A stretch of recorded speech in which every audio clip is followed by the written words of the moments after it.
வணக்கம். அமரர் கல்கியின் பொன்னியின் செல்வன் பாகம் 3 கொலைவாள் அத்தியாயம் 26 அனிருத்தரின் பிரார்த்தனை. முதன்மந்திரி அனிருத்த பிரம்மராயர் வீற்றிருந்த பல்லக்கு நிலா முற்றத்தில் கூடியிருந்த ஜனக்கூட்டத்தை பிளந்து வழி ஏற்படுத்தி கொண்டு வந்தது. இரு பக்கமும் விலகி நின்ற மக்கள் முதன்மந்திரியிடம் தங்களுடைய மரியாதையை தெரிவித்துக் கொண்டார்கள். பலர் இளவரசரை பற்றிய தங்கள் கவலையையும் வெளியிட்டார்கள். முதன்மந்திரியும் கவலை தேங்கிய முகத்துடனே தான் தோன்றினார். ஆனால் இரு கைகளையும் தூக்கி ஜனங்களுக்கு ஆறுதலும் ஆசியும் கூறும் பாவனையில் சமிங்கை செய்து கொண்டு சென்றார். அரண்மனை கட்டிடத்தின் முகப்பை அடைந்ததும் பல்லக்கு கீழே இறக்கப்பட்டது. முதன்மந்திரி வெளிவந்து முதலில் மேலே நோக்கினார். பெரிய ராணியும் இளவரசியும் அங்கே நிற்பதை பார்த்து வணக்கம் செலுத்தினார். பிறகு துவந்த யுத்தம் நடந்த இடத்தை நோக்கினார். இவ்வளவு நேரம் தங்களை சுற்றி நடப்பது ஒன்றையும் தெரிந்து கொள்ளாமல் வந்தியத்தேவனும் பினாகபாணியும் சண்டை போட்டுக் கொண்டிருந்தார்கள். ஆழ்வார்க்கடியான் இதற்குள் இறங்கி வந்து முதன்மந்திரியின் காதருகில் ஏதோ சொன்னான். அவர் தம்முடன் வந்த சேவகர்களை பார்த்து, அரண்மனை முற்றத்தில் கலகம் செய்யும் இந்த முரடர்களை உடனே சிறைப்படுத்துங்கள் என்று கட்டளையிட்டார். சேவகர்களுடன் ஆழ்வார்க்கடியானும் கூட்டத்தை பிளந்து கொண்டு சென்றான். சண்டை போட்ட இருவரையும் சேவகர்கள் கைப்பற்றி அவர்களுடைய கைகளை வாரினால் பிணைத்தார்கள். ஆழ்வார்க்கடியான் வந்தியத்தேவனை நோக்கி ஜாடை செய்யவே அவன் தன்னை சிறைப்படுத்தும் போது சும்மா இருந்தான். அனிருத்தர் மேல் மாடத்துக்கு சென்றார். அங்கு நின்றபடி ஜனங்களை பார்த்து, உங்களுடைய கவலையையும் கோபத்தையும் நான் அறிவேன். சக்கரவர்த்தியும் ராணிமார்களும் உங்களைப் போலவே துயரத்தில் ஆழ்ந்திருக்கிறார்கள். அவர்களுடைய கவலையை அதிகப்படுத்தும்படியான காரியம் எதுவும் நீங்கள் செய்ய வேண்டாம். இளவரசரை தேடுவதற்கு வேண்டிய ஏற்பாடு செய்திருக்கிறது. நீங்கள் எல்லோரும் அமைதியாக வீடு திரும்புங்கள் என்று கூறினார். சக்கரவர்த்தியை நாங்கள் பார்க்க வேண்டும். சக்கரவர்த்தி பழையாறைக்கு திரும்பி வர வேண்டும் என்று கூட்டத்தில் ஒவ்வொருவரும் கூறினர். இலங்கையில் உள்ள எங்கள் ஊர் வீரர்கள் கதி என்ன என்று இன்னொருவர் கேட்டார். சக்கரவர்த்தி தஞ்சை அரண்மனையில் பத்திரமாய் இருக்கிறார். அவர் தங்கியுள்ள அரண்மனையை இப்போது வேலைக்கார படையினர் இரவு பகல் என்று காவல் புரிகின்றனர். கூடிய சீக்கிரத்தில் சக்கரவர்த்தியை இந்த நகருக்கு நானே அழைத்து வருகிறேன். இலங்கையிலுள்ள நம் வீரர்களை பற்றியும் உங்களுக்கு கவலை வேண்டாம். ஈழத்து போர் நமக்கு பூரண வெற்றியுடன் முடிந்துவிட்டது. நம் வீரர்கள் விரைவில் திரும்பி வந்து சேர்வார்கள் என்று முதன்மந்திரி அறிவித்ததும் கூட்டத்தில் பெரும் உற்சாக ஆரவாரம் ஏற்பட்டது. சுந்தர சோழரையும் அன்பில் அனிருத்தரையும் வாழ்த்தி கொண்டு ஜனங்கள் திரும்பலானார்கள். முதன்மந்திரி பெரிய மகாராணியை பார்த்து, தேவி, தங்களிடம் மிக முக்கியமான விஷயங்களை பற்றி பேச வேண்டும். அரண்மனைக்குள் போகலாமா என்றார். இளவரசியை திரும்பி பார்த்து, அம்மா, உன்னிடம் பிற்பாடு வருகிறேன் என்று கூறியதும் குந்தவை தன்னுடைய இருப்பிடத்துக்கு புறப்பட்டாள்.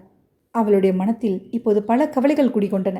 சோழ சாம்ராஜ்யத்தில் யாராவது ஒருவரிடம் குந்தவை பயம் கொண்டிருந்தாள் என்றால் அவர் முதன்மந்திரி அனிருத்தர் தான். கழுகு பார்வையுள்ள மனிதர் அவர். புறக்கண்களினால் பார்ப்பதை தவிர எதிரே உள்ளவர்களின் நெஞ்சிலும் ஊடுருவி பார்த்து அவர்களுடைய அந்தரங்க எண்ணங்களை அறியும் ஆற்றல் படைத்தவர். அவருக்கு எவ்வளவு தெரியும், எவ்வளவு தெரியாது, அவரிடம் எதை சொல்லலாம், எதை சொல்லாமல் விடலாம் என்பதை பற்றி இளைய பிராட்டிக்கு ஒரே குழப்பமாய் இருந்தது. வானர்குல வீரரையும் பினாகபாணியையும் சேர்த்து அவர் சிறைப்படுத்தும்படி கட்டளையிட்டது இளவரசிக்கு ஆத்திரத்தை உண்டு பண்ணியது. அதை வெளிக்காட்டிக் கொள்ளவும் முடியவில்லை. அந்த மாபெரும் ஜனக்கூட்டத்தின் முன்னால் வந்தியத்தேவனுக்கு பரிந்து பேசவும் முடியவில்லை. என்னிடம் பிற்பாடு வரப்போகிறாராமே, வரட்டும், ஒரு கை பார்த்து விடுகிறேன் என்று மனதில் கருவிக்கொண்டே தன் அந்தப்புறத்தை நோக்கி விரைந்து சென்றாள். செம்பியன் மாதேவி சோழ சாம்ராஜ்யத்தில் அனைவருடைய பயபக்தி மரியாதைக்கும் உரியவராய் இருந்தார். முதன்மந்திரி அனிருத்த பிரம்மராயரும் அதற்கு விலக்கானவர் அல்ல. ஆனாலும் அம்மூதாட்டி இச்சமயம் ஏதோ ஒருவித பயத்துடனேயே நடந்து கொண்டார். அனிருத்தர் ஆசனத்தில் அமர்ந்த பிறகே தாம் அமர்ந்தார். ஐயா, சில காலமாக என் தலையில் இடிமேல் இடியாக விழுந்து கொண்டிருக்கிறது.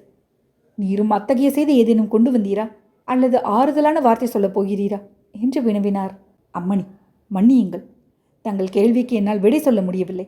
நான் கொண்டு வந்திருக்கும் செய்தியை தாங்கள் ஏற்றுக்கொள்ளும் விதத்தை பொறுத்திருக்கிறது என்றார் தந்திரத்திலே தேர்ந்த மந்திரி. பொன்னியின் செல்வனை பற்றிய செய்தி உண்மைதானா? ஐயா, என்னால் நம்பவே முடியவில்லையே. அருள்மொழிவர்மனை பற்றி நாம் என்னவெல்லாம் நம்பிக்கொண்டிருந்தோம்.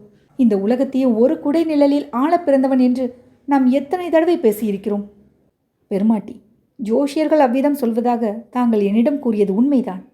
அடியேன் தங்களை மறுத்தும் பேசியதில்லை, ஒத்துக்கொண்டும் பேசியதில்லை.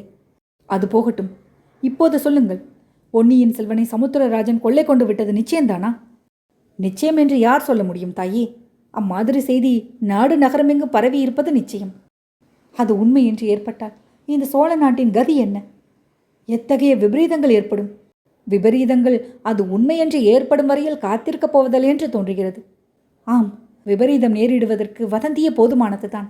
இந்த பழையாறை நகர மக்கள் இவ்வளவு ஆத்திரம் கொண்டு திரளாக அரண்மனைக்குள் பிரவேசித்ததை இதுவரையில் நான் பார்த்ததில்லை.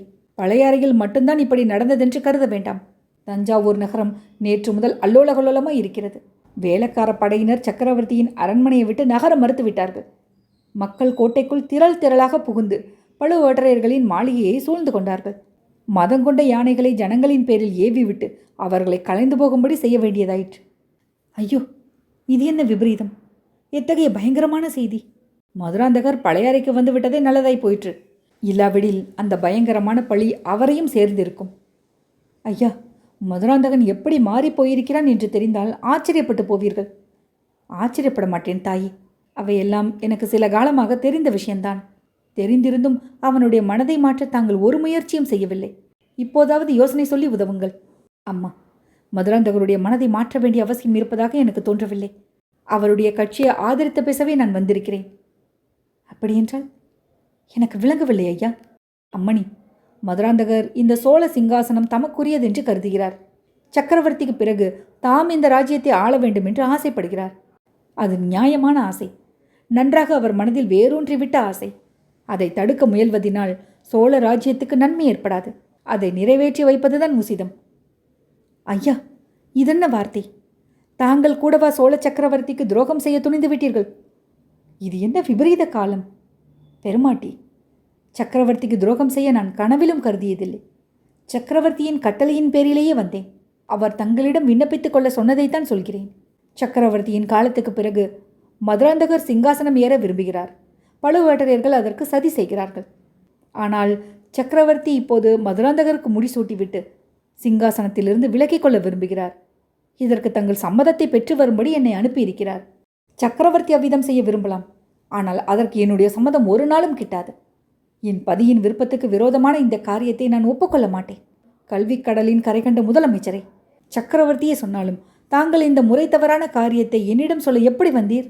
சோழ சிங்காசன உரிமையை பற்றி தங்களுக்கும் எனக்கும் மட்டும் தெரிந்த சில உண்மைகள் இருக்கின்றனவென்பதை தாங்கள் அடியோடு மறந்துவிட்டீர்களா? அம்மணி, நான் எதையும் மறக்கவில்லை. தங்களுக்கு தெரியாத சில உண்மைகளும் எனக்கு தெரியும். ஆகையினாலேயே சக்கரவர்த்தியின் தூதனாக தங்களிடம் வந்தேன். ஐயா, தங்களுடைய மதிநுட்பமும் ராஜதந்திரமும் உலகம் அறிந்தவை. அவற்றை பெண்பாளாகிய என்னிடம் காட்ட வேண்டாம். பெருமாட்டி, தங்களிடம் நான் வாதாட வரவில்லை. என் சாமர்த்தியத்தை காட்டுவதற்கும் வரவில்லை. இந்த சோழ நாட்டை பேராபத்திலிருந்து காப்பாற்றி அருளும்படி மன்றாடி பிரார்த்தனை செய்ய வந்தேன். தங்கள் பிரார்த்தனையை பிறை சூடும் பெருமானிடம் செலுத்திக் கொள்ளுங்கள். அல்லது தங்கள் இஷ்ட தெய்வமான விஷ்ணுமூர்த்தியிடம் பிரார்த்தனை செய்யுங்கள். ஆம் தாய், தாங்கள் பெரிய மனது செய்யாமற் போனால் அம்பலத்தானும் அரங்கத்தானும் தான் இந்த நாட்டை காப்பாற்ற வேண்டும். அப்படி என்ன ஆபத்து இந்த நாட்டுக்கு வந்துவிட்டது? மதுராந்தகன் சிங்காசனம் ஏறுவதால் அதை எப்படி தடுக்க முடியும்? கேளுங்கள் பெருமாட்டி. இன்றைக்கு இந்நகர மாந்தர் கொதித்தெழுந்தது போல் காஞ்சிபுரத்திலிருந்து ராமேஸ்வரம் வரை உள்ள மக்கள் இன்னும் 3 நாளைக்குள் ஆத்திரமடைந்து கொதித்தெழுவார்கள். அத்துடன் முடிந்து விடாது. இலங்கையிலிருந்து பூதி விக்ரமகேசரி ஏற்கனவே படை திரட்டி கொண்டு புறப்பட்டு விட்டார் என்று அறிகிறேன். ஆதித்த கரிகாலனுக்கு செய்தி எட்டும்போது அவனும் பொறுக்க மாட்டான். வடதிசை சைன்யத்துடன் தஞ்சையை நோக்கி கிளம்புவான். பழுவேட்டரையர்களும் மற்ற சிற்றரசர்களும் ஏற்கனவே படை திரட்டி கொண்டிருக்கிறார்கள். கௌரவர்களுக்கும் பாண்டவர்களுக்கும் நடந்த யுத்தத்தை போன்ற பயங்கரமான தாயாதி சண்டை இந்த நாட்டில் நடைபெறும். தங்களுடைய உற்றார் உறவினர் எல்லோரும் அழிந்து விடுவார்கள். இதையெல்லாம் தாங்கள் பார்த்து கொண்டிருக்கப் போகிறீர்களா? ஐயா, மதிநுட்பம் மிகுந்த முதல் மந்திரியே, எனக்கு உற்றார் உறவினர் என்று யாரும் இல்லை. மேற்கே மலைநாட்டில் அவதரித்த சங்கரர் என்ற மகா புருஷனை பற்றி தாங்கள் கேள்விப்பட்டிருப்பீர். அந்த மகான் மாதாச பார்வதி தேவி, பிதா தேவோ மகேஸ்வர பாந்தவா சிவபக்தாஷ என்று அருளியிருக்கிறார்.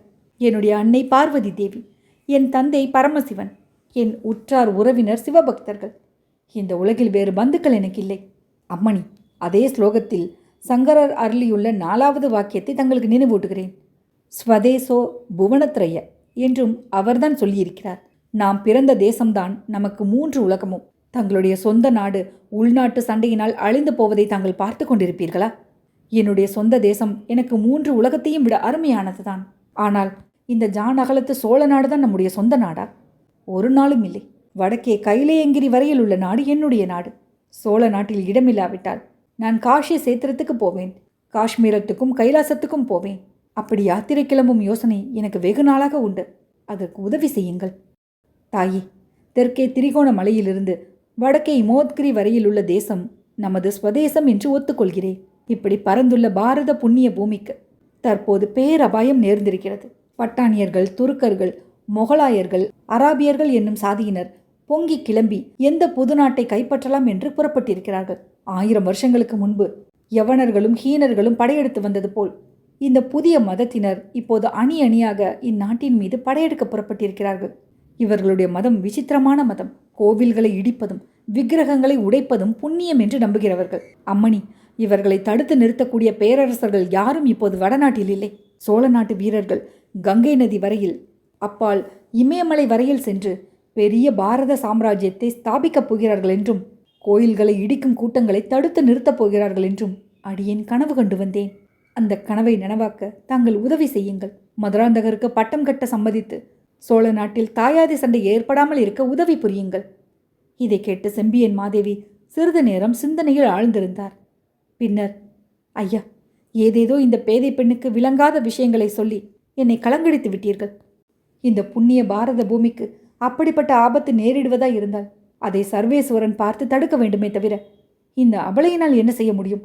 என்னுடைய கணவர் இறைவனடியை சேரும் சமயத்தில் எனக்கு சொல்லிவிட்டு போனதை ஒரு நாளும் நான் மறக்க மாட்டேன். அதற்கு விரோதமான காரியம் எதுவும் நான் செய்ய மாட்டேன் என்றார்.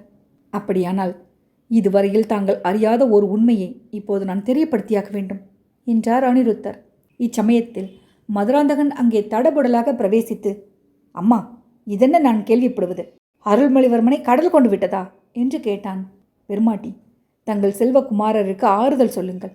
நான் சொல்ல விரும்பியதை இன்னொரு சமயம் சொல்லிக் கொள்கிறேன் என்று முதன்மந்திரி கூறிவிட்டு கிளம்பினார். அவர் வாசற்படி தாண்டியதும், இதோ போகிறாரே, இவர்தான் என்னுடைய முதன்மையான சத்ரு. நான் இங்கிருக்கும் போதே தங்களுக்கு துர்போதனை செய்ய வந்துவிட்டார் அல்லவா என்று இளவரசர் மதுராந்தகன் கூறியது அனிருத்தரின் காதிலும் விழுந்தது. அத்தியாயம் 26 நிறைவுற்றது.